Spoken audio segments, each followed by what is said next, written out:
करीब रात के 9 बज रहे थे। अंधेरी रास्ते को चीरते हुए एक बस आगे की ओर बढ़ रही थी।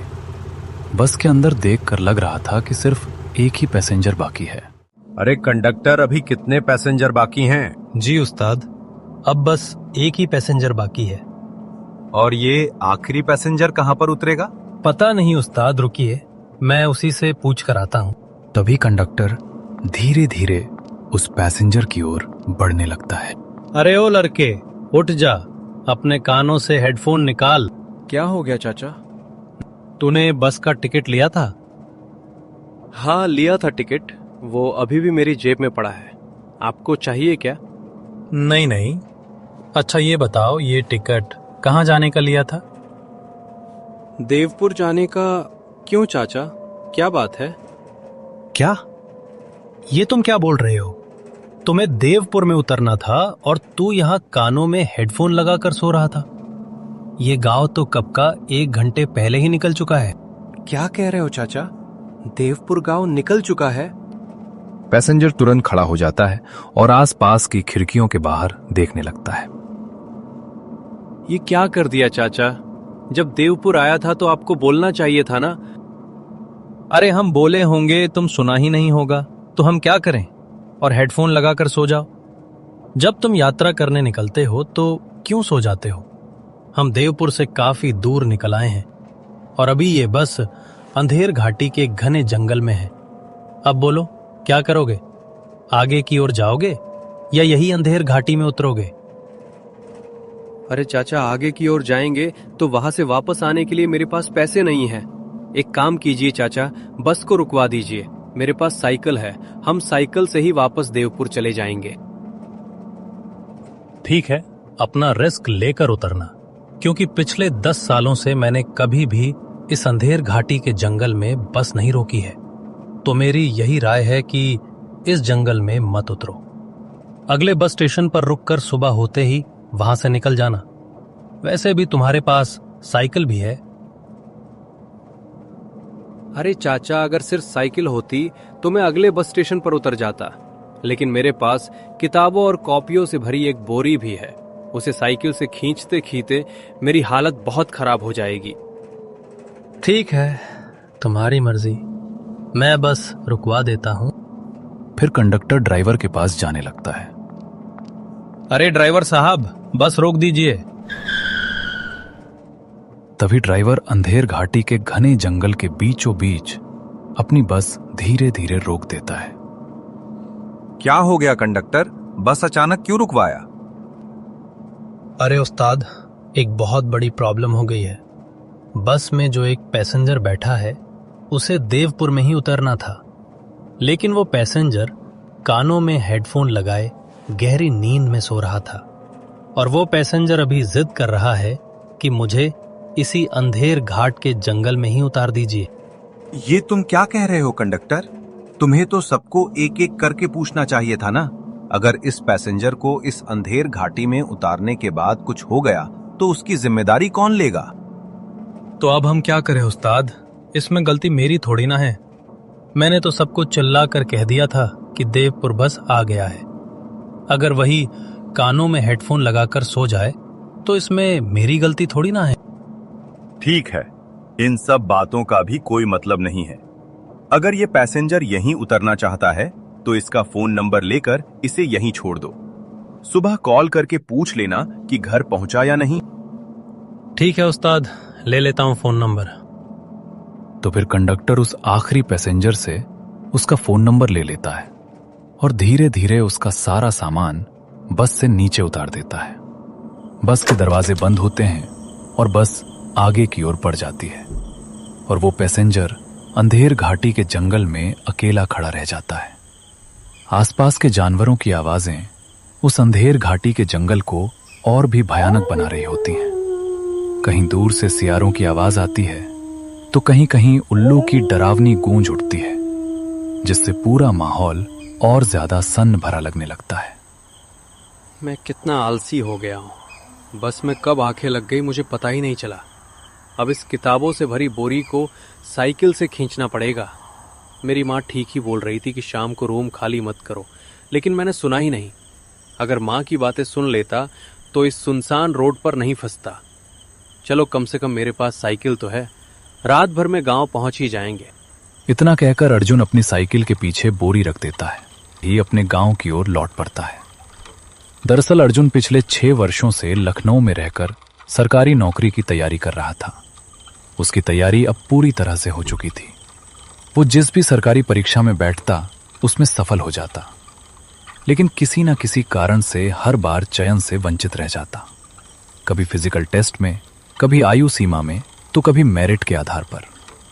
इन लगातार असफलताओं के बाद अर्जुन ने यह निर्णय लिया कि अब आगे की तैयारी वो घर से ही करेगा, क्योंकि वो एक किसान परिवार से आता है और परिवार की जिम्मेदारियां भी उस पर थीं। तभी अचानक अर्जुन साइकिल रोक देता है और पीछे मुड़कर देखने लगता है। पीछे सन्नाटे के सिवा उसे कुछ भी दिखाई नहीं दे रहा था। अर्जुन को देखकर ऐसा लग रहा था मानो वो किसी चीज की तलाश में हो। फिर वो अपने शरीर को चेक करने लगता है। सीट यार, जल्दी जल्दी में मैं अपना बैग बस में ही भूल गया। उसी बैग में मेरे मैट्रिक और इंटर के सारे जरूरी दस्तावेज थे और मोबाइल का चार्जर भी। ऊपर से फोन की बैटरी भी खत्म हो चुकी है। लगता है सफर के दौरान मुझसे कोई ना कोई गलती हो ही जाती है। पहले नींद लग गई तो रास्ता छूट गया, और अब इस हड़बड़ी में बस में ही बैग भूल बैठा। आज किस्मत भी जैसे मेरा साथ नहीं दे रही। बस का नंबर भी मुझे याद नहीं है। अब इस बस को आखिर ढूंढे तो कैसे? अगर वो बैग नहीं मिला तो मेरी जिंदगी भी बर्बाद हो जाएगी। समझ में नहीं आ रहा कि अब क्या करूं। बस की ओर वापस जाऊं या घर की तरफ? मैं बहुत बड़ी समस्या में फंस गया हूं। अर्जुन हर तरफ से फंस चुका था। एक तो अंधेरी रात में पैदल घर तक जाने की मजबूरी, और दूसरी ओर बस में अपना बैग छूट जाने की चिंता। इन्हीं उलझे विचारों में डूबा हुआ अर्जुन आखिरकार घर की ओर चल पड़ता है। हे भगवान, सच में मेरी किस्मत बहुत ही खराब है। एक तरफ इतने सालों की मेहनत के बाद भी नौकरी के चयन में बार बार अड़चनें आ रही हैं, और दूसरी ओर मेरे सारे जरूरी दस्तावेजों से भरा बैग बस में ही छूट गया। उन्हीं कागजों पर मेरा भविष्य टिका हुआ था। ऊपर से अब मैं इस अंधेरी और सुनसान सड़क पर अकेला फंसा हुआ हूं। कुछ समझ में नहीं आ रहा है, आगे क्या करूं? बस में छूटे हुए बैग के बारे में सोचते सोचते अर्जुन उस अंधेरे रास्ते पर धीरे धीरे आगे बढ़ रहा था। अंधेर घाट के सुनसान रोड पर उसकी हालत पूरी तरह बिगड़ चुकी थी। आसपास से आ रही अलग अलग जानवरों की डरावनी आवाजें सुनकर उसका दिल जोर जोर से धड़कने लगता है। कुछ देर चलने के बाद अर्जुन अचानक फिर से रुक जाता है। अरे हाँ, उस कंडक्टर ने तो मेरा मोबाइल नंबर भी लिया था। अगर उसका कॉल आ गया तो शायद मेरा बैग भी मिल जाएगा, कम से कम अनजाने में ही सही। एक काम तो ठीक हुआ है, अब किसी भी तरह इस सुनसान अंधेर घाट के रोड से निकलना होगा। ये बोरी इतनी भारी है कि साइकिल चलाना भी मुमकिन नहीं है। थकान बढ़ती जा रही है, लेकिन अब रुकना नहीं है। धीरे धीरे ही सही चलते रहेंगे, आखिरकार घर पहुंच ही जाएंगे। अर्जुन के चेहरे पर बैग मिलने की हल्की सी उम्मीद झलकने लगती है। उसके मन में यह भरोसा लगने लगता है कि कंडक्टर का कॉल जरूर आएगा और उसका बैग उसे वापस मिल ही जाएगा। उसी बैग में उसके भविष्य से जुड़े सारे जरूरी कागज थे। इसी उम्मीद के सहारे उसकी थकान कुछ कम होने लगती है और वो मन ही मन खुद को संभालता हुआ अपने घर की ओर तेजी से कदम बढ़ा देता है। चलते चलते अर्जुन एक बार आसमान की ओर नजर उठाकर देखता है। लगता है आज बारिश होने वाली है। हे प्रभु, मेरी रक्षा करना। आसमान की ओर नजर उठाते ही साफ महसूस हो रहा था कि आज बारिश जरूर होने वाली है। ऊपर काले घने बादल छाए हुए थे जो बार बार गड़गड़ाकर अपने आने का संकेत दे रहे थे। रह रहकर बिजली की हल्की चमक अंधेरे को चीर जाती थी, मानो प्रकृति भी उस सुनसान रास्ते पर चल रहे अर्जुन की बेचैनी को गहरा कर रही हो। चलते चलते अचानक अर्जुन की साइकिल पर लदी बोरी नीचे गिर जाती है। साइकिल हल्का होते ही वो पीछे मुड़कर देखने लगता है और तुरंत रुक जाता है। सामने जमीन पर पड़ी बोरी को देखकर वो चौंक जाता है। ये बोरी नीचे अपने आप कैसे गिर गई?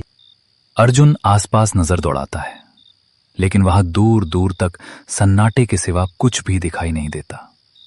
जब अर्जुन साइकिल के पीछे ध्यान से देखता है तो उसे वहां बंधी हुई रस्सी टूटी हुई दिखाई पड़ती है। अच्छा, रस्सी टूट गई है। अब मैं रस्सी कहां से लाऊं? बिना रस्सी के इस बोरी को आखिर कैसे बांधूं? तभी अर्जुन आसपास नजर दौड़ाता है। उसे पास ही एक झोपड़ी दिखाई देती है। शायद वहां कोई झोपड़ी है, जाकर देखता हूं। क्या पता वहां से बांधने के लिए कुछ मिल जाए। इस सुनसान रास्ते में और कोई सहारा भी तो नहीं है। उम्मीद है कोई मदद मिल जाए। तभी अर्जुन सब कुछ छोड़ छाड़ कर उस घर की ओर धीरे धीरे बढ़ने लगता है। उसके मन में बस यही उम्मीद होती है कि शायद वहां बोरी बांधने के लिए कोई रस्सी या काम आने वाली चीज मिल जाए। सुनसान रास्ते और अंधेरे माहौल के बीच वही घर उसे एकमात्र सहारा नजर आता है। इसलिए वो हल्की घबराहट के साथ भी हिम्मत जुटाकर उसकी ओर कदम बढ़ा देता है। अरे इस घर में कोई है क्या? अरे बोलो, कोई है घर में? दरवाजा तो खुला ही है। चलो एक बार अंदर जाकर देख लेता हूं कि इस घर में कोई है या नहीं। झोपड़ी का दरवाजा खुला देखकर अर्जुन उसके अंदर जाने लगता है। उस घर के अंदर उसे अपने जैसी ही एक साइकिल रखी हुई दिखाई देती है।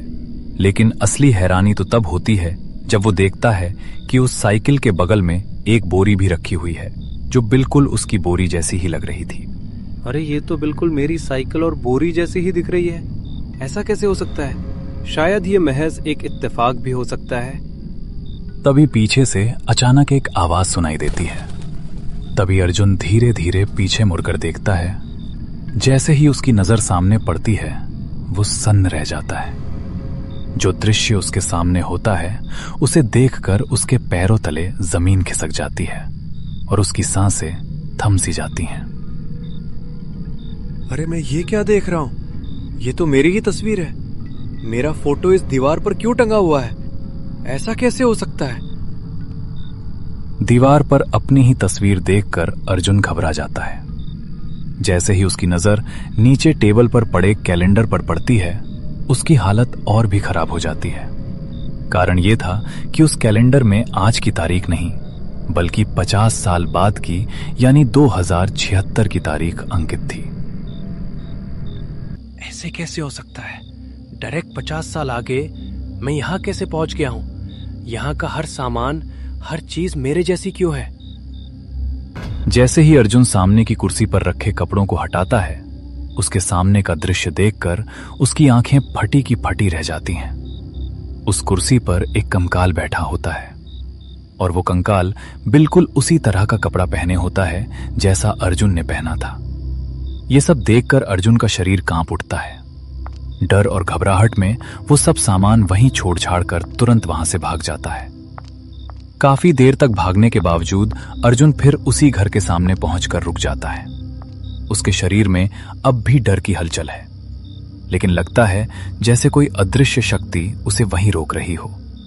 हर तरफ सन्नाटा है और अंधेरा घना, और ऐसा महसूस होता है कि कोई छलावा, कोई अदृश्य छाया उसे पकड़ ही लिया है। अर्जुन फिर से दौड़ने की कोशिश करता है। इस बार वो अपने डर और घबराहट को पीछे छोड़ते हुए काफी तेजी से भागता है। हर कदम के साथ उसकी धड़कन तेज होती जाती है और ऐसा लगता है कि जैसे हर मिनट, हर सेकंड किसी अदृश्य खतरे से बचने की दौड़ है। उसके पैर जमीन को जोर से थपथपाते हैं। इस बार दौड़ते दौड़ते अर्जुन का पैर लड़खड़ा जाता है। वो संतुलन खो बैठता है और रास्ते में पड़े एक बड़े पत्थर से टकराकर मुंह के बल जमीन पर गिर पड़ता है। दर्द के कारण वो जोर जोर से चिल्ला उठता है। अरे क्या हुआ? इतना चिल्ला क्यों रहे हो? मैं बस में हूं और मेरा पैर। हाँ, तुम अभी बस में हो, देवपुर पहुंच गए हैं। तुम्हें उतरना है तो उतर जाओ। ठीक है, अभी नीचे उतर रहा हूं। अर्जुन देवपुर में बस से नीचे उतर जाता है, लेकिन उसके मन में भय ने ऐसा स्थान बना लिया था, उसकी हालत पूरी खराब हो चुकी होती है। थैंक गॉड, ऊपर वाले का आशीर्वाद है कि मैं ठीक हूं। अब से यात्रा करते समय मैं कभी भी हॉरर वीडियो नहीं देखूंगा।